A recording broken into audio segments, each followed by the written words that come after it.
చాలా రోజుల తర్వాత మా పిల్లలతో అయితే నేను మార్కెటింగ్‌కి వెళ్ళాను ఈవినింగ్ టైమ్‌లో వెళ్ళడం వల్ల ఇంకా చేపలైతే మొత్తం ఖతం అయిపోయినాయి. అయితే ఆ అన్న చెప్పిండు, "ఇవే ఉన్నాయి తీసుకెళ్ళమ్మా" అన్నాడు. ఓకే అని నేనైతే హాఫ్ కేజీ అయితే తీసుకున్నాను. అయితే అవి కూడా రొయ్యలే కదా! అందుకని ఇంకా నేను సరే అని తీసుకున్నాను. నేను చిన్నప్పటి నుండి కూడా రొయ్యలంటే చాలా ఇష్టమండి. ప్రాన్ బిర్యానీ అంటే నాకింకా చాలా ఇష్టం. అయితే మా పిల్లలకి ఒక్కొక్కటి ఇచ్చి ఇంకా ఆడుకోండి అని చెప్పాడు ఆ అన్నయ్య. ఇంకా ఆడుతుంటే మా చిన్నోడొచ్చి నన్ను జడిపిస్తున్నాడు. చూడు మమ్మీ అని.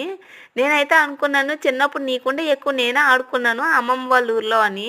ఎందుకంటే మా అమ్మమ్మ వాళ్ళ ఊర్లో బోడమ్మ అని ఒక ఆవిడొచ్చేదనమాట గంప పట్టుకొని. ఊరు మొత్తం తిరగకుండా మా అమ్మమ్మ వాళ్ళ ఇంటి ముందైతే వాకిట్లో పెడితే గంపతో ఊర్లో వాళ్ళందరూ వచ్చి అక్కడే కొనుక్కొని వెళ్ళేవాళ్ళు. అలా మధ్యాహ్నం అయ్యేసరికి ఇంకా డబ్బులన్నీ కలెక్ట్ చేసుకునేది ఆవిడ.